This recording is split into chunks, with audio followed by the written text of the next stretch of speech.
Good morning all of you. आज अपन जो है चैप्टर सेकंड का पार्ट 6 पढ़ने जा रहे हैं, जिसके अंदर हमारे पास एक थोड़ा सा नया टॉपिक है, छोटा सा। चैप्टर सेकंड लेखांकन के सैद्धांतिक आधार। और हमारे पास जो टॉपिक है वो है हमारे लेखांकन के आधार। हमने इससे पहले लेखांकन की जो है प्रणालियाँ पढ़ी थी। मैंने कहा था आपकी बुक में 2 ही दे रखी है, लेकिन हमने 3 प्रणालियाँ पढ़ी थी, जिसके अंदर हमने पढ़ा था single entry system, double entry system और भारतीय महाजन खाता बही का प्रारूप पढ़ा था एक तरह से।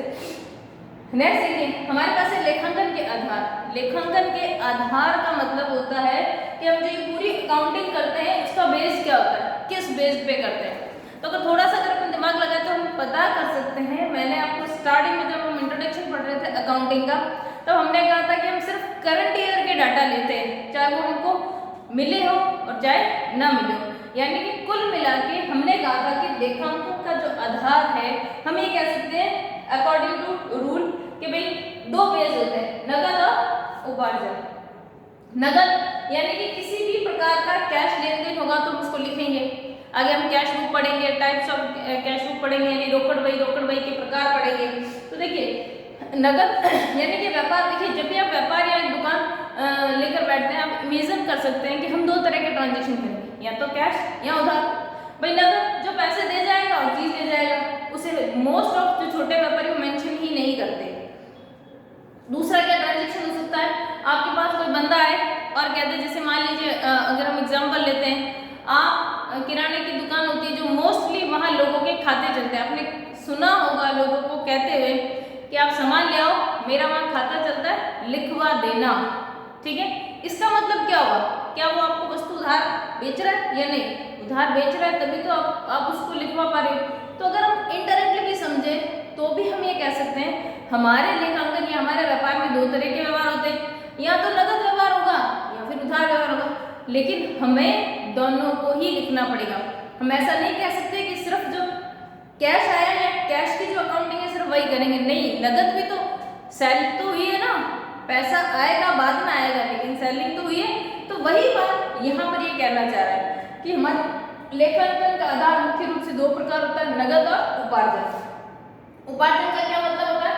उपार्जन का मतलब होता है हमको आय हो गई है, या हम कह सकते हैं हमारी आय क्रिएट हो गई है, इनकम क्रिएट हो गई है, लेकिन वो हमें मिलेगी या तो बाद में। उपार्जन का मतलब इससे भी लगा सकते हो, आपको अलग अलग जगह बहुत सारी अलग डेफिनेशन मिल जाएगी। उपार्जन का मतलब ये भी लगा सकते हो उसी वर्ष से संबंधित जो आय होगी, बहुत सी जगह आपको ये लिखा भी मिल जाएगा। हम इनडायरेक्टली कह सकते हैं कि नगद किसी भी प्रकार का व्यापार में किसी भी प्रकार का कैश लेन देन होगा तो भी हम उसको दिखाएंगे। और कैश के अलावा तो कैश के अलावा क्या होगा, उधार वाले अगर किसी भी प्रकार का ट्रांजेक्शन होगा तो भी हम उसको क्या करेंगे, दिखाएंगे, व्यापार में दिखाएंगे। और उपार्जन से क्या हम इसको उपार्जन के अंदर हम एक चीज और इंक्लूड कर सकते हैं कैश में भी, क्या कि हमने कहा लेखा हम मुख्यतः 1 वर्ष का करते हैं, यानी कि हम इनडायरेक्टली ये कह सकते हैं कि लेखांकन का आधार नगद और उपार्जन होता है, और वो भी नगद और उपार्जन मुख्यतः 1 वर्ष से संबंधित। उपार्जन का आय हम इससे भी लगाते हैं कि ऐसी आय जो हमको हो गई है लेकिन हमको अभी तक मिली नहीं है, इन फ्यूचर मिल जाएगी। भाई अगर आपने उधार सामान खरीदा तो आप उसको भुगतान कब करोगे, इन फ्यूचर ही करोगे। हमने इसका जो है अवधारणा में भी पढ़ा था, उपार्जन अवधारणा, ठीक है, इन फ्यूचर करोगे।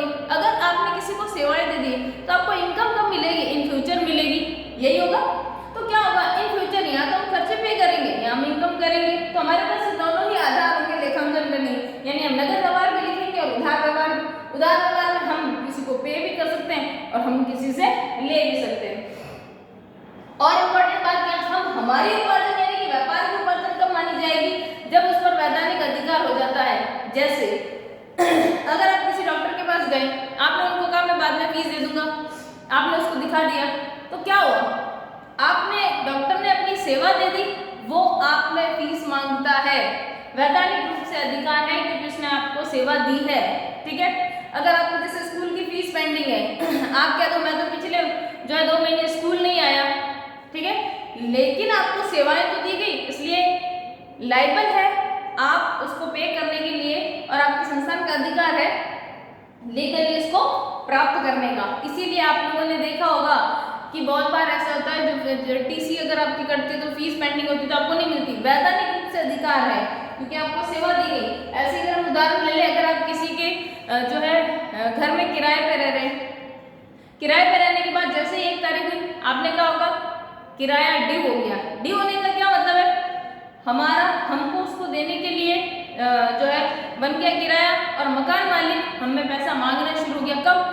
जब तक 25 तारीख थी तब तक वो नहीं मांगता था, इसमें भी एक टाइम लिमिट हो गया। जब तक 25 तारीख थी तब तक वो हमको ये नहीं कह सकता था कि अगले महीने का किराया लाओ, हम उसको कहते थे अभी तो 25 तारीख हुई, लेकिन जैसे ही 1 तारीख हुई लाओ किराया, ठीक है, तो वो ड्यू हो गया वैधानिक रूप से। अब आप उसको 10 तारीख को देते हो या 2 महीने का किराया देते हो, लेकिन उसको तो इनकम हो गई। अगर आप अगले महीने दोगे तो 2 महीने का साथ दोगे, यानी कि उसकी इनकम तो हो गई, उसको मिलना बाकी है और वो उसी साल से या उसी महीने से संबंधित है। जैसे मैंने कहा उसने 25 तारीख को किराया नहीं मांग सकता, लेकिन 1 तारीख होते ही वो क्या मांग लेगा, किराया। वैधानिक रूप से अधिकार यानी कि यस, एक्चुअल में वो व्यक्ति उसका ऑनर है, एक्चुअल में उस व्यक्ति को वो चीज देनी चाहिए। अगर मैं इसके उदाहरण लगा जैसे कैश है इसका, अगर मैं कह दूं मान लीजिए हमने किसी को कोई चीज नगद में बेची है, तो देखो हम एंट्री करते हैं, कैश अकाउंट। अब हम सेकंड चैप्टर के बाद धीरे धीरे प्रैक्टिकल क्वेश्चंस पे आएंगे।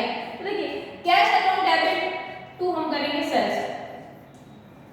तो देखो नगद बिक्री हुई तो भी हमने उसको मेंशन किया, और अगर हम किसी को उधार बेचते, जैसे मान लीजिए कोई गीता, सीता, राम मोहन, राम को हमने कोई उधार माल बेचा, तो भी हम एंट्री करते।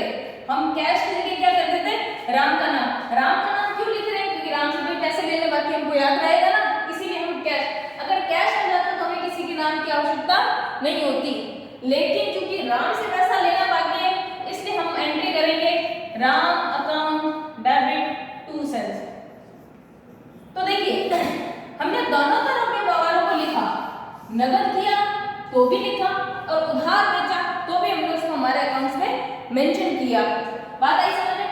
कैश था तो कैश के बाद हमें कोई मतलब नहीं, राम ले गया, मोहन ले गया, सोहन ले गया, गीता ले गई, सीता ले गई, कोई भी ले गया हो, हमें उससे कोई मतलब नहीं। लेकिन अगर उधार हमसे कोई माल ले जाता है तो नेचुरल है हमें उसी बंदे का नाम याद, राम ले गया मोहन, क्योंकि हम पैसे किससे मांगेंगे, इसलिए हम एंट्री उसके नाम से करते हैं। अगर हम नगद माल बेचते हैं तो हमें नाम से कोई मतलब नहीं, इसलिए cash account debit to sales. और अगर यही माल हमने उधार बेचा होता राम को तो हम Ram account debit to sales. Ram क्यों, क्या कैश तो आया ही, पैसे किस में मांगते हैं, राम में, ठीक है, ये आपको समझाने के लिए बताया। नेक्स्ट देखिए क्या कह रहा है, फिर हम बात करते हैं लेखांकन मानक, जिसको हम अकाउंटिंग स्टैंडर्ड कहते हैं। क्या कहते हैं, अकाउंटिंग स्टैंडर्ड, ASB आपको शॉर्ट में कहीं ना कहीं लिखा हुआ मिल जाएगा। क्या है ये अकाउंटिंग स्टैंडर्ड?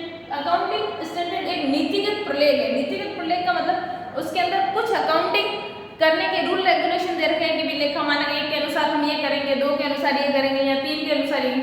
एट प्रेजेंट करीबन 39 से अबव कभी हुआ करते थे लेखा मानक।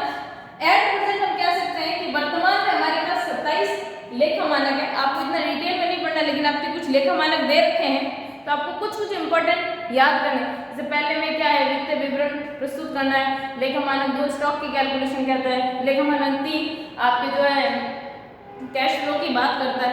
तो ऐसे करके आपको कुछ लेखा मानक याद जरूर करने पड़ेंगे। अपन आगे की जो वीडियो बनाएंगे तो उसमें जो जो इंपॉर्टेंट होंगे वो मैं आपके लिख दूंगी तो आपको पता चल जाएगा। तो देखिए लेखा मानक क्या है, लेखा मानक है हमारे पास एक प्रोफेशनल यानी कि एक पेशेवर संस्था है ICAI, आपने नाम भी सुना होगा, institute of chartered accounts of India, ठीक है, यानी कि हमारे पास भारत में जो CA बनाने की एक संस्था पेशेवर संस्था है वो है हमारे पास ICAI, जिसका फुल फॉर्म है institute of chartered accounts of India, ठीक है।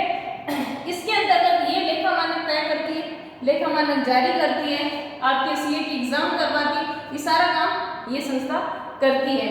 और इसके अंतर्गत क्या है, इन्होंने कुछ क्राइटेरिया दे रखा है कि इस लेखा मानक अकाउंटिंग हमें ये करना है वो करना है। ये सारे क्या क्या करते हैं, लेखा मानक अकाउंटिंग स्टैंडर्ड के आधार पर हम करते हैं लेन देनों की पहचान करते हैं, उनका मापन करते हैं, व्यवहार करते हैं, उनका प्रस्तुतिकरण, मैंने प्रस्तुतिकरण हम देखेंगे कौन से अकाउंटिंग स्टैंडर्ड के अंदर लिखा हुआ है कि हमको क्या रिप्रेजेंट करना है, ठीक है।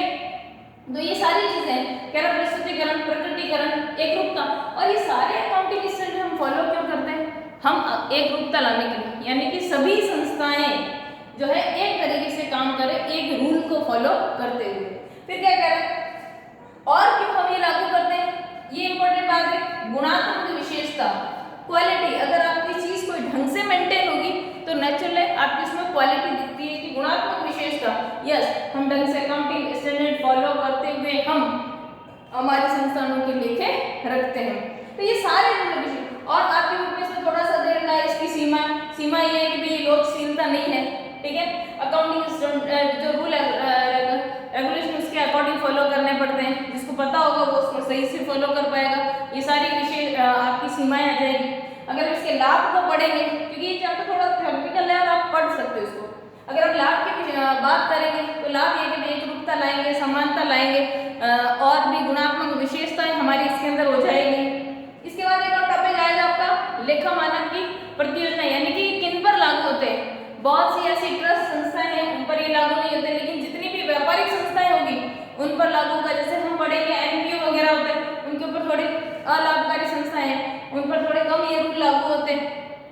तो ऐसे करके किन पर लागू होंगे, जितनी भी आपकी व्यापारिक संस्थाएं हैं उन पर सारे के सारे अकाउंटिंग स्टैंडर्ड लागू होते हैं किसी भी प्रकार से।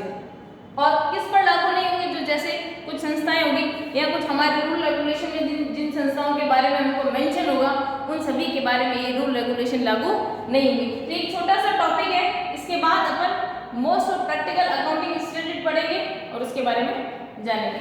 Thank you.